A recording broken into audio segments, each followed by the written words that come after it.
कांग्रेस ये सुनिश्चित करेगी कि भारत के अल्पसंख्यकों को सरकारी नौकरी, शिक्षा और दूसरे क्षेत्रों में उचित हिस्सेदारी मिले। और ये बात सब समझते हैं कि किसी भी चीज को सुनिश्चित करने के लिए कानून ही बनाया जाता है, वरना आप खुद सोचिए कि कांग्रेस सरकारी नौकरियों में अल्पसंख्यकों की उचित भागीदारी को सुनिश्चित कैसे करेगी। एक शब्द होता है प्रोत्साहन, वो तो लिखा जा सकता है कि हम प्रोत्साहित करेंगे, लेकिन सुनिश्चित तो तभी होता है जब आप कानून बनाकर यह सुनिश्चित करते हैं। अब मैं जरा आपको पढ़कर सुनाता हूं 2014 का ये घोषणा पत्र मैं अपने साथ लाया हूं। देखिए,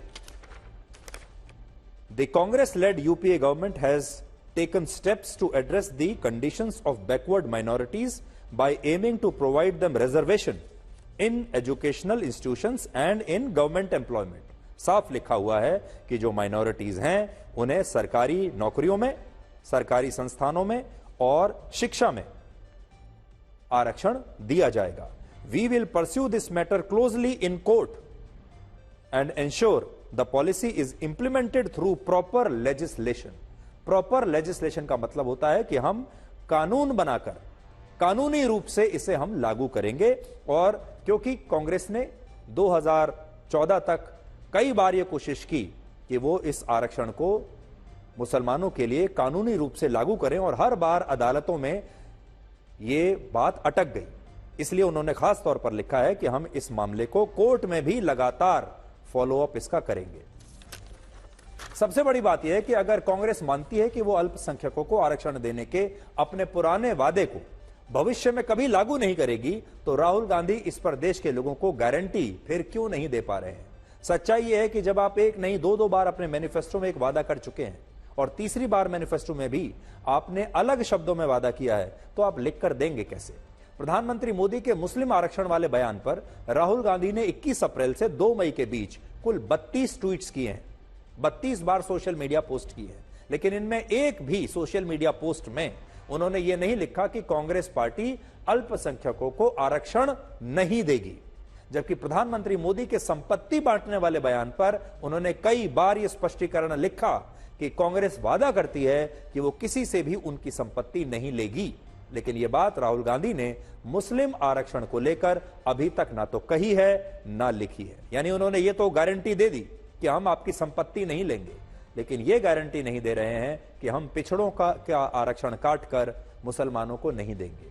अगर राहुल गांधी आज भी यह कह दें कि कांग्रेस कभी यूपीए सरकार की तरह मुसलमानों को आरक्षण देने का प्रयास नहीं करेगी जैसा पहले किया था, तो यह बहस यहीं समाप्त हो जाएगी। लेकिन वो ऐसा नहीं कह रहे हैं और इसी वजह से प्रधानमंत्री मोदी कांग्रेस की मंशा पर लगातार हर रैली में सवाल उठाते जा रहे हैं, क्योंकि मुस्लिम आरक्षण के मुद्दे पर कांग्रेस का सिविल स्कोर काफी लो है, काफी खराब है।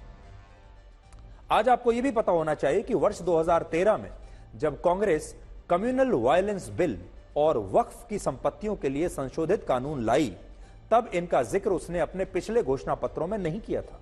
यानी ऐसा नहीं है कि घोषणा पत्रों में अगर कोई बात नहीं लिखी है तो वो होगी ही नहीं। कई बार कांग्रेस ने ऐसा किया है कि उन्होंने घोषणा पत्र में कुछ नहीं लिखा लेकिन नया कानून बना दिया।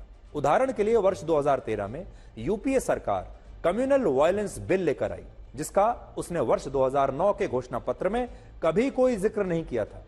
यह बिल सांप्रदायिक दंगों को रोकने के लिए लाया गया था, जिसमें यह प्रावधान था कि जिस भी क्षेत्र में सांप्रदायिक दंगे होंगे उनके लिए वहां की बहुसंख्यक आबादी को जिम्मेदार माना जाएगा। यानी अगर हिंसाग्रस्त क्षेत्र में कहीं हिंसा होती है किसी क्षेत्र में, अगर वहां हिंदू ज्यादा हैं यानी हिंदू बहुसंख्यक हैं तो हिंदू जिम्मेदार होंगे, और अगर मुस्लिम बहुसंख्यक हैं, मुसलमानों की संख्या ज्यादा है, तो फिर मुस्लिम जिम्मेदार होंगे।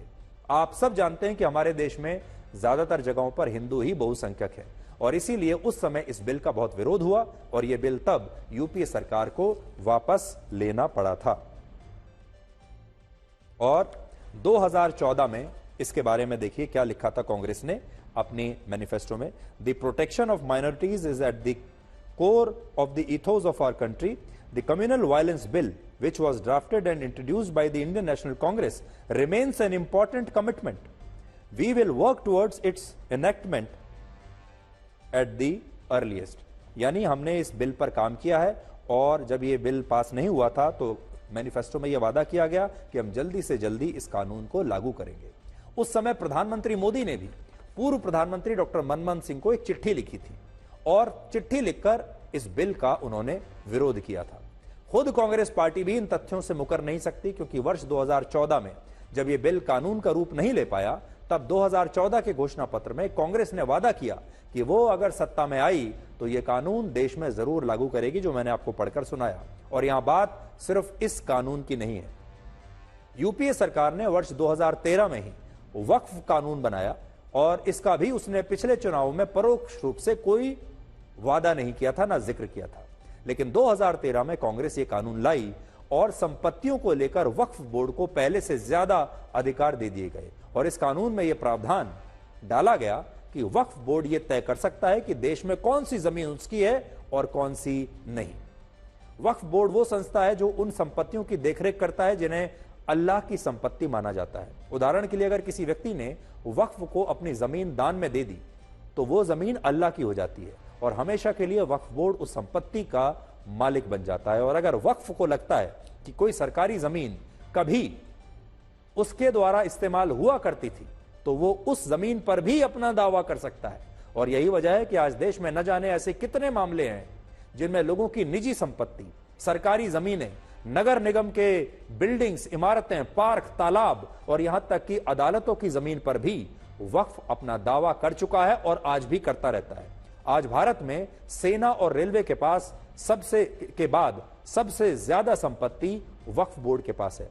सोचिए, सेना के पास, भारतीय सेना के पास देश में 17,99,000 एकड़ है, रेलवे के पास 11,78,000 एकड़ जमीन है और वक्फ बोर्ड के पास 8 लाख एकड़ जमीन है। यानी भारतीय सेना और भारतीय रेलवे के बाद तीसरे नंबर पर सबसे ज्यादा जमीन वक्फ बोर्ड के पास है पूरे देश में, 8 लाख एकड़। जबकि मुसलमान इस देश में लगभग 15% है और हिंदू 80% है। लेकिन इसके बावजूद 15% मुसलमानों के वक्फ बोर्ड के पास इस देश में तीसरे नंबर पर सबसे ज्यादा संपत्ति है। और फिर भी कांग्रेस अपने घोषणा पत्र में अल्पसंख्यकों के लिए अलग से एक खंड लिखती है और उनके लिए कई वादे भी करती है।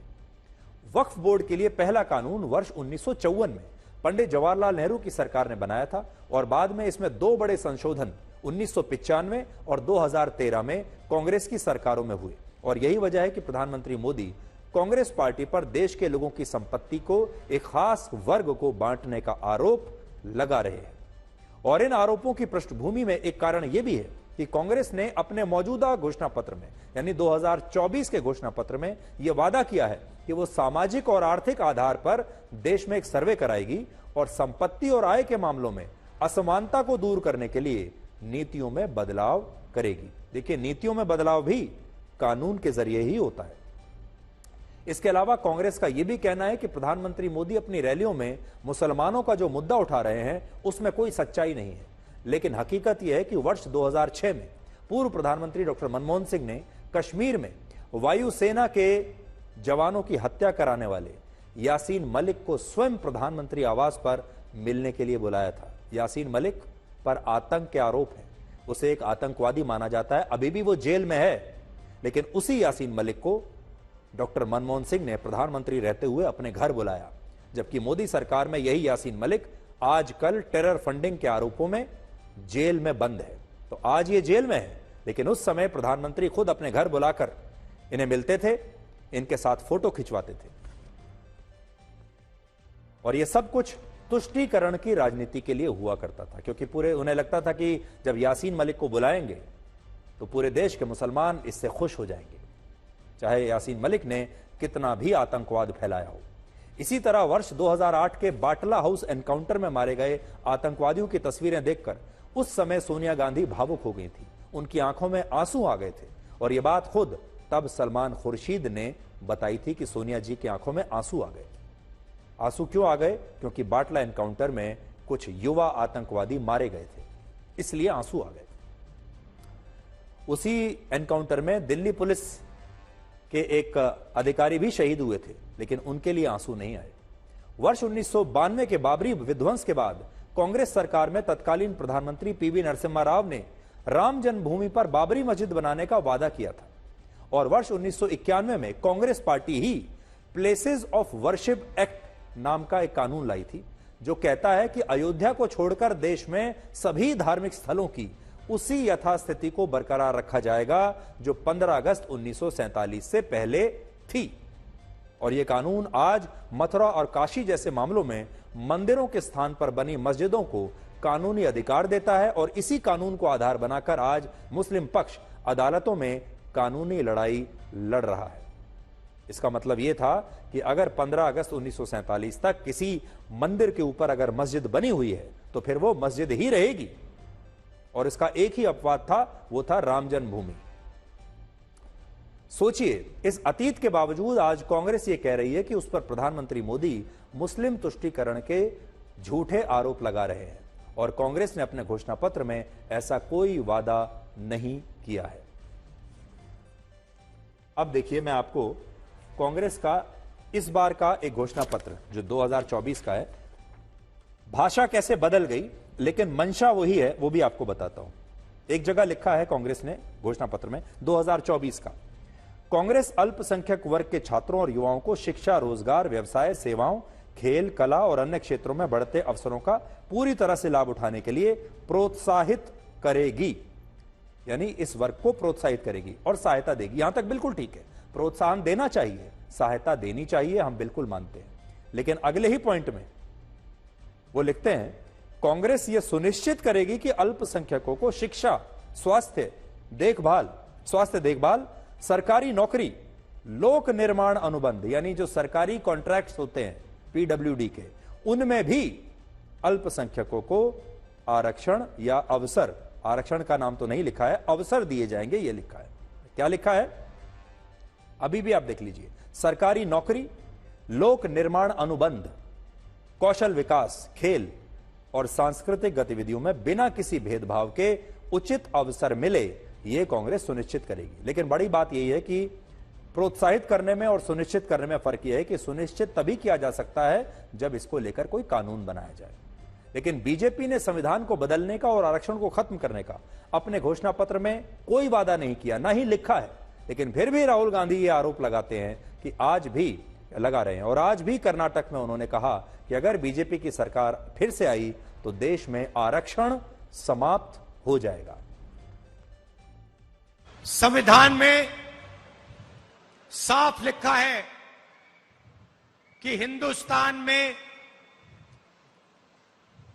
समानता होनी चाहिए। संविधान में साफ लिखा है कि रिजर्वेशन होना चाहिए, और इन दो चीजों को बीजेपी मिटाने की कोशिश कर रही है। वो नहीं चाहते कि रिजर्वेशन हो, और वो संविधान को जड़ से उठाकर फेंकना चाहते हैं, खत्म करना चाहते हैं। आखिर में हम आपसे यही कहना चाहते हैं कि आप जिस भी पार्टी को वोट देते हैं या जिस भी पार्टी के समर्थक हैं, उन पार्टियों के घोषणा पत्रों को बहुत ध्यान से पढ़िए। एक एक शब्द को आपको ध्यान से पढ़ना चाहिए, एक नहीं कई बार घोषणा पत्रों को पढ़ना चाहिए। और हमारी व्यवस्था ऐसी बना दी गई है कि जब आप बैंक जाते हैं तो बैंक एक आम आदमी का सिबिल स्कोर चेक करता है, लेकिन आम आदमी के पास अपने नेताओं का और पार्टियों का सिबिल स्कोर चेक करने का कोई जरिया नहीं है, रास्ता नहीं है, और हम करते भी नहीं। तो आपसे आखिर में हम ये कहना चाहेंगे कि आप आज से अपने नेताओं का सिबिल स्कोर चेक करना शुरू कीजिए, अलग अलग राजनीतिक पार्टियों का सिबिल स्कोर चेक करना शुरू कीजिए। और सिबिल स्कोर आप कैसे चेक कर सकते हैं, ये देखिए कि वो ये पार्टियां और नेता अपने जुबान के कितने पक्के हैं, इन्होंने पहले आपसे क्या कहा था और अब क्या कर रहे हैं। अगर आपको लगता है कि कोई पार्टी नेता ऐसा है जो वादा खिलाफी कर रहे हैं, जो बोलते कुछ हैं और करते कुछ हैं, तो उसका सिबिल स्कोर कम रखिए। और आपको लगता है कोई पार्टी और नेता ऐसा है जो कहता है, कर दिखाता है, तो उसका सिबिल स्कोर हाई है। और फिर आप उसी हिसाब से इन पार्टियों को अपना वोट दीजिए, ठीक वैसे ही जैसे बैंक आपको लोन देता है।